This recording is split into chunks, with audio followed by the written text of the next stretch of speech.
আপনারা দেখছেন আত-তাহরিক টিভির আয়োজনে মাসায়েলে রামাজান। আসসালামু আলাইকুম রহমতুল্লাহি ওবরাকাতুহু। ইন্নাল হামদুলিল্লাহ নাহমাদুহু ওয়া নুসাল্লি আলা রাসূলিহিল কারীম, আম্মা বাদ। রমজানের এই মোবারক মাসে মানুষ সিয়াম পালন করে। এই সিয়াম পালন করতে গেলে দেখা যায় নানা ধরনের সমস্যা, প্রতিকূলতার শিকার হতে হয়।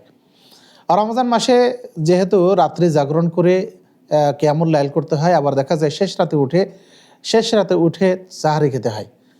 তো অনেক সময় মানুষের এমন হয় যে জুনুবি অবস্থায় তার ফজরের কাছাকাছি সময় হয়ে যায়।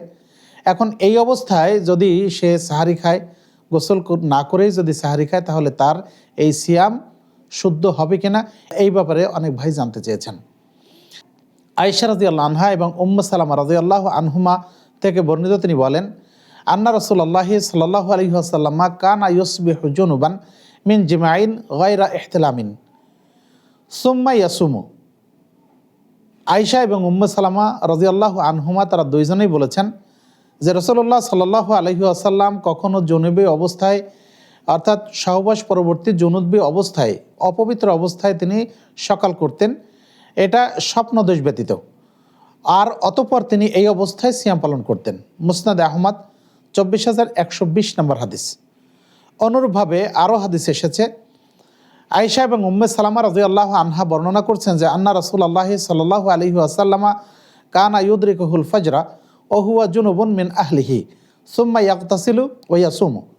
তিনি বলছেন যে আয়েশা এবং উম্মে সালামা রাদিয়াল্লাহু আনহুমা বলছেন যে আল্লাহ রাসূল সাল্লাল্লাহু আলাইহি ওয়াসাল্লাম তিনি ফজরের নিকটবর্তী হয়ে যেতেন এই অবস্থায় যে তিনি স্ত্রীদের সাথে একত্রে সহবাস করার পরে তিনি অপবিত্র অবস্থায় ফজর করে ফেলেছেন। এরপরে তিনি গোসল করতেন এবং ওই অবস্থায় তিনি সিয়াম পালন করতেন। সহিহ বুখারী 1926 নম্বর হাদিস। আয়েশা রাদিয়াল্লাহু আনহা আরও বলছেন, কানা রাসূলুল্লাহ সাল্লাল্লাহু আলাইহি ওয়াসাল্লামা ইযা কানা জুনুবান ফাআরাদা আইয়াকুলা আও ইয়ানামা তাওয়াজ্জা উযুআহু লিস-সালাতি। আল্লাহ রাসূল সাল্লাল্লাহু আলাইহি ওয়াসাল্লাম জুনুবি অবস্থায় যখন তিনি থাকতেন এবং তিনি কোনো কিছু পানাহার করতে, ঘুমাতে যদি ইচ্ছা করতেন, তাহলে তিনি সালাতের ন্যায় ওযু করে নিতেন। সহিহ মুসলিম হাদিস নাম্বার 305।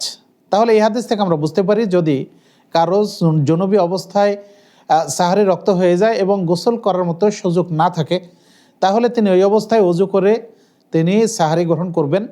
এরপরে ফজরের সালাত আদায় করার আগে তিনি গোসল করে নেবেন, তারপর সালাত আদায় করবেন।